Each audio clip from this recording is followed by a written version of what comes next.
Ləman xanım, biz bu ayrı-ayrı fərdlərin öldürülməsi və ya hər hansı siyasətçilərin bəyanatları üzərindən bunu şərh edib bir tərəfə çıxa bilmədik. Əvvəl biz qlobal baxmalıyıq ki, nə baş verir? Niyə birdən-birə İran müharibəsi bu şəkildə alovlandı? Beynəlxalq münasibətlər sistemində 3 cür münasibətlər sistemi var. Hökumətlər arası münasibətlər sistemi, dövlətlər arası münasibətlər sistemi, sistemlər arası münasibətlər sistemi. Hökumətlər arası münasibətlər sistemində bu cür bəyanatlar verərlər, baş nazirlər, prezidentlər, siyasətçilər, sözçülər. Biz informasiya axınını izləyirik. Biz hər gün informasiyanı qəbul edirik ki, bu prezident Trump bugün deyir ki, müharibəni uzadacaq, səhərsi deyir ki, müharibəni bitirəcəyik və yaxud İrandan fərqli-fərqli bəyanatlar gəlir. Biz bunu, situasiyanı bəyanatlar üzərindən, yəni hökumətlər arası münasibətlər sistemi üzərindən şərh eləyə bilmərik. Dövlətlər arası münasibətlər sistemi var. Dövlətlər arası münasibətlər sistemində artıq strategiyalar işlənilir və kəşfiyyatlar rol oynamağa başlayır. Buna deyirlər arxa qapı diplomatiyası. Yəni, əslində müharibə eləyən tərəflərin özü kəşfiyyatlar vasitəsilə arxa qapıdan bir diplomatik münasibətlər sistemi qururlar. Bu münasibətlər sistemində gəlinən razılıqlar hökumətlər arası münasibətlər sistemindən daşınması vaxt alır. Bəzən aylarla vaxt ala bilər. Amma biz faktiki informasiya axınını izləyib ona uyğun deyək ki, təhlillər aparırıq. Və nəhayət, üçüncü növ sistemlər arası münasibətlər sistemidir ki, burada artıq iqtisadi modellər qarşı-qarşıya gəlir. Tutaq ki, Qərbin liberal iqtisadi modeli ilə Çinin dövlət kapitalizmi modeli və ya Rusiyanın dövlət kapitalizmi modeli və yaxud sivilizasiya blokları üz-üzə gəlir və ya ideologiyalar üz-üzə gəlir. Ona görə də biz bu şəkildə müharibələri, məsələn, lokal ərazidə aparılmış bir müharibəni durub ancaq hökumətlər arası münasibətlər sisteminə görə şərh eləsək, onda belə qənaətlər doğru olur ki, güya ki, Trump hakimiyyətə gəlməklə nəhəng bir Amerikanı arxasıca sürüdü müharibəyə. Yəni, bu Trump'ın siyasi ambisiyalarından doğdu və ya Netanyahu İsraildə hakimiyyətə gəldi deyə bu şəkildə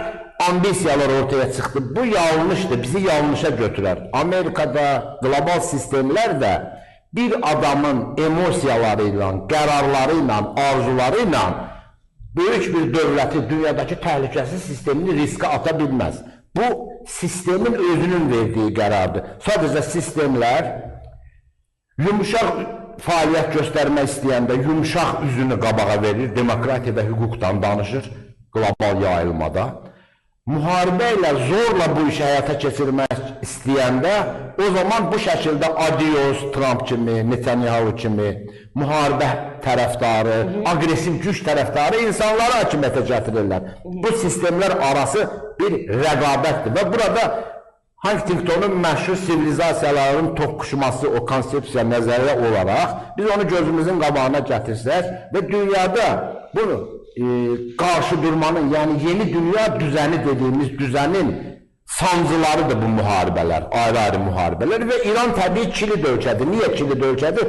Çünki bundan əvvəlki iki dünya müharibəsində, yəni həm birinci dünya müharibəsində, həm ikinci dünya müharibəsində İran işğal olunmuş ölkədir. Birinci dünya müharibəsində İran, Böyük Britaniya, Rusiya və Osmanlı tərəfindən işğal olunmuşdu. İkinci dünya müharibəsində İran, SSR və Böyük Britaniya tərəfindən şimalını SSR işğal eləmişdi, cənubunu Böyük Britaniya. İndi orada təbii ki, məqsədlər var idi, SSR-yə Lend-Liz yardımlarının və s. çatdırılması və s. Amma İran o qədər kilit bir ölkədir ki, məhz İrana görə, yaxın şərqə görə də Rusiya ilə Böyük Britaniya arasında 19-cu əsrin əvvəllərində böyük oyun adlanan bir anlayış ortaya atıldı bir Britaniyalı kəşfiyyatçı tərəfindən.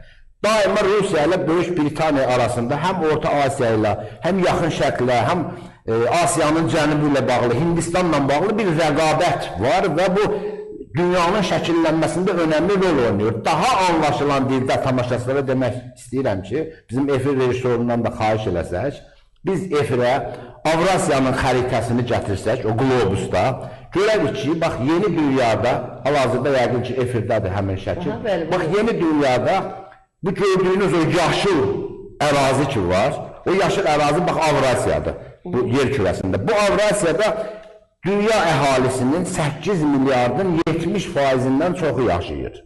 Və yeni dünya burada şəkillənir. Dünyanın böyük əksəriyyəti buradadır, Çin buradadır, Hindistan buradadır, Avropa buradadır, Rusiya buradadır, Türk dünyası buradadır, Yaxın Şərq buradadır. Və burada bir rəqabət var. Dünyada həmişə əsasən rəqabət və müharibələr elə bu regionda olub. Müharibələrin və rəqabətin 3 əsas ünsürü var. Yollar uğrunda, bazarlar uğrunda və sərvətlər uğrunda. Təbii ki, yeni dünyada Çin faktorunun ortaya çıxması... Daha çox yollar uğrunda, elə mi? Yollardan başqa enerji önəmə keçdi. Çünki bu zamana kimi deyilirdi ki, getdikcə internet texnologiyaları inkişaf etdikcə alternativ enerji mənbələri ilə bağlı layihələr inkişaf elədikcə enerjiyə ehtiyac olmayacaq. Amma birdən-birə dünya başladı görməyə ki, bu enerji uğrunda amansız müharibələr başlayıb. Amerika gedir, birbaşa Venezuelanın prezidentini uğurluyur. İranla açıq savaşa girir. Bəs bu enerji nədən belə qiymətli oldu? İndi də biz bir neçə müddət öncə burada sizin efirdə də söyləmişdik. İndi də hökumət sözçüləri söyləməyə başlayıblar ki, məhz süni intellekt və yeni çip istehsalı bu texnologiyaların ən çox tələb elədiyi xammal enerjidir. Bəs bu yeni növ texnologiyalar, çip və s. dünyada bunun sahiblənən ölkələr hansılar rəqabət aparır, hansı sivilizasiyalar, hansı sistemlər istəyir ki, o möhtəşəm gücü əldə eləsin, yeni texnologiyalar. Bunlar kimlərdir? Bunlar Böyük Britaniyadır, Amerikadır, İsraildir, Rusiyadır, Çindir və Çin önəmli bir ölkədir. Bu gördüyümüz bu xəritədə ki, bu Avrasiyada bir Çin faktoru ki var. Bu Çin 1 milyard yarım əhalisi ilə bir də böyük sənaye yatırımları ilə real alternativdir. İndi bu Çinin bu yeni texnologiya və silaha dolaylı olaraq əl çatanlılığını zəiflətmək üçün rəqibləri onu nə eləməlidir? Onu enerji blokadasına almalıdır. Enerji blokadasına almalıdır ki, enerjiyə əl çatanlığı zəifləsin. Ona görə də məhz Venezuela və Çin arasında çox dərin enerji əməkdaşlıq olduğu üçün Venezuela sıradan çıxarırdı. İranla Çin arasında dərin enerji əlaqələri olduğu üçün bu dəqiqə İran məsələsi həll olunur və üstəlik bütün bunlar həyata keçirilə bir suala bizim insanlarımız cavab tapmağa tələsmir ki, bəs yaxşı, burada bu boyda rəqabətdir, bu boyda müharibədir. Böyük Britaniya hardadır? İki dünya müharibəsində dünyanı şəkilləndirən, yeni düzənin əsas memarlarından biri, London Maliyyə Mərkəzi, onu işlədən bir ölkə, bütün bu texnologiya, internet texnologiyalarının əsas müəllifi, bütün bu geosiyasi həmlələri əlində tutan oyuncu, Böyük Britaniya, bu şəkildə dünyanın yeni şəkillənməsində, bu cür kritik böhran mərhələsində hardadır? Hətta Amerikan prezidenti deyir ki, aşağı yuxarı bələt çıxdı ki, deyir, biz küsmüşük İngiltərədən. Bax, usta oyun buradadır. Oyunun açarı buradadır. Məhz Böyük Britaniya, ümumiyyətlə güclü, bacarıqlı və strateji ağlı, təbii ki, bəyənsən də, bəyənməsən də, sənə faydası olsa da, olmasa da, amma zəkanı qiymətləndirmək lazımdır. Böyük Britaniya, böyük oyuncu olaraq bu oyunda Amerikaya və İsrailə özünün əslində ən kirli işini gördürür. Bugün ən çox söylən öldürülənlərə görə, müharibəyə görə, qanqabərə görə adioz görünən kimdir? Amerikadır, İsraildir. Amma Böyük Britaniya bu məsələdə... Yəni, görən deyirsiniz İngiltərədir, eləmi? Britaniya. Yox, sadəcə yeni şərtlər elədir ki, bax, Rusiya bizim qonşumuzdur, şimal qonşumuzdur və bu region, Orta Asiya, Cənubi Qafqaz daim Rusiyanın geosiyasi nəzarətində olub, doğru mu? Bəli. Biz birdən-birə imkan düşdü, fürsət düşdü, 2020-ci ildə Rusiya neytrallaşdırıldı və biz Qarabağı işğaldan azad elədik. Rusiyanın bu şəkildə neytrallaşdırılması altında bir səbəblər var. O səbəblərin ən böyüyü məhz Böyük Britaniya ilə olan ittifaqdır. Böyük Britaniya təkcə Çinə qarşı bu sistemi müharibə yolu ilə qurmur. O həm də Rusiyanı inandırıb ki, daha doğrusu Rusiya sistem olaraq başa düşür ki, Çin onun qonşuluğundadır. Çin ondan bütün texnoloji baxımdan çox irəlidir. Əhali sayı baxımından çox irəlidir. Yaxın dönəm üçün Rusiya Çinin yiyəcəyi rahat bir meyvədir yanında. Bəs Rusiya bundan necə sığortalana bilər? Məhz Böyük Britaniya ilə müttəfiqliklə. Çünki Böyük Britaniya bu işin beynidir, Rusiya bu işin biləyidir. Dünyada çoxlu sayda 200-dən çox dövlət var, minlərlə də xalqlar və millətlər var. Amma bu zamana kimi biz rəqabəti hansı toplumlar arasında görmüşük və ya inkişafa, bəşəriyyətə xidmət edən nailiyyətlər hansı millətlərdir, onlar iki əlin barmaqlarını keçmir. Onlar ingilislərdir, onlar almanlardır, onlar fransızlardır, yaponlardır, çinlilərdir, rusiyalılardır, türklərdir, deyək ki, farslardır, koreyalılardır. Bax, iki əlin barmaqlarını biz keçə bilmərik. Dünyada ərəbləri də salaq bir mədəniyyət olaraq, sivilizasiyanın tərkibi olaraq, İslam sivilizasiyasının. Dünyada bax, görürsünüz, minlərlə xalqlar və etnoslar var. Amma nəticə ortaya qoymuş, mən də varam deyən, imperiya quran, bir-biri ilə savaşan, biz kimləri bilirik? Bu sadaladığım ölkələri bilirik. Və bu Avrasiyada, bu rəqabətdə Böyük Britaniya ilə Rusiya arasında ittifak var deyə durduq yerə Rusiya Ukraynaya hücum elədi. Çünki Rusiya Ukraynaya ona görə hücum elədi ki, Böyük Britaniya ağlı Almaniyanın və Fransanın geosiyasi ambisiyalarını cilovlamaq istəyir və cilovladı da. Bugün Almaniya, Trump deyir ki, Almaniya bu müharibəyə qoşur, Hürmüz boğazı bağlanıbdır, enerji qiymətləri artır. Almaniya Xarici İşlər Nazirliyi ki, bu bizim müharibə deyil, özün başlamışsan, özündə yekunlaşdır. Niyə? Çünki alt qatda hamı başa düşür ki, rəqabət kimin arasındadır? Məhz Böyük Britaniya ilə Rusiya arasında bu ittifak var deyə Rusiya Ukraynaya hücum elədi və ilk olaraq nə partladı? Şimal Axın qaz kəməri. O Şimal Axın qaz kəməri ilə neft hara gedirdi? Almaniya iqtisadiyyatına. Almaniyanın iqtisadi ambisiyalarını, Fransanın hərbi ambisiyalarını bu şəkildə Böyük Britaniya cilovladı Rusiya vasitəsilə. Bu bir müttəfiqlik. İki, biz efir rejissorumuzdan xahiş eləsək, Türk dövlətlərindən ibarət bu Avrasiyanın ortasındakı o xəritəni göz önünə gətirsək, görərik ki, bax bu yaşıl hissə faktiki olaraq bu dəqiqə Türk Dövlətləri Təşkilatının üzvü olan ölkədir.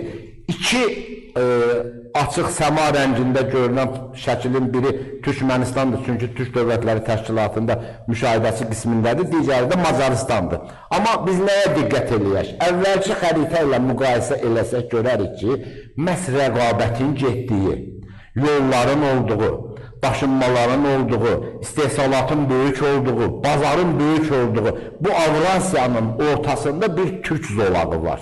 Bax, bu zolaq bu xəritədə tamaşaçılar indi görürlər, nə qədər əhəmiyyətlidir. Və bu Böyük Britaniyanın, mən hələ 4-5 il öncə sizin efirdə diqqətli tamaşaçılar xatırlaya bilər və axtarış verib tapa bilər ki, Türk-Anglo-Sakson ittifaqı ilə bağlı fikirlər səsləndirmişəm. Çünki Böyük Britaniya bu qlobal rəqabətdə müttəfiqlər lazımdır. O müttəfiqlər ənənəvi olaraq bizim bildiyimiz Amerika və ya İsrail və ya Qərb bloku deyil. O müttəfiqlər daha çox Almaniya və Fransa Böyük Britaniya rəqibdir. Amma Rusiya onlardan fərqli müttəfiq rəqibdir. Bir var rəqib müttəfiqlər, bir də var müttəfiq rəqiblər. Yəni əvvəl müttəfiqlik önə çıxır, altda rəqabət gedir və ya bəzilərində rəqabət öndə olur, dərində müttəfiqlik var. Rusiya ilə Böyük Britaniya üzdə rəqib kimi görünsələr də dərində müttəfiqdirlər və məhz Böyük Britaniyanın ikinci belə böyük müttəfiqi bax bu Türk coğrafiyasıdır. Xüsusən Türkiyə və Azərbaycan liderliyindəki bu həmən Türk Dövlətləri Təşkilatı ki, bu dediyimiz orta xətt, Trans-Xəzər xətti və ya Çinin elan elədiyi bir kuşak bir yol projesi və ya London-Pekin projesi ki, Çində istehsal olunan bütün məhsulların bu orta dəhliz vasitəsilə, yəni Avropanın ortasıyla, yəni bu dediyimiz Türk coğrafiyasının üzərindən keçməklə, Qara dənizdən də Ukraynadan keçməklə də Baltik dənizinə uzanan bu xətt ki var, bu təhlükəsizlik xətti, burada Böyük Britaniya həm bütün bu Çinin iddialarını cilovlayır, həm Çinin iddialarını cilovlayır, həm bu orta xəttdə daşınmada lojistika, kommunikasiya, bütün bunların sığortalanması, yük daşımaların sığortalanması, maliyyələşməsi, bütün bu sistemi əslində Böyük Britaniya inşa edir. Necə bir tərəfdə zopaq, yəni müharibə ilə İranla Çinin əlaqələrini kəsmək, sonra Çinin cənubuna yaxınlaşmaq, Avstraliya, bugün təsadüfi deyil, Yaponiyada deyir ki, mən elan edirəm. Birdən-birə tamaşaçılar sual edir. Yaponiya hardan hara birdən gəldi, dedi ki, mən də bu müharibəyə girirəm. Bu cür dinc mədəni toplum. Yaponiya, Avstraliya, Yeni Zelandiya və bu xətt Çini cənubdan mühasirəyə aldıqsa, Çin bu Avrasiya xəttində və Rusiya ilə bu gizli müttəfiqlik baş verdikcə, Çin bu Avrasiya xəttində cilovlanacaq Böyük Britaniya tərəfindən. Ona görə bu müharibənin içərisində biz ona qlobal bir baxışı mən söylədim.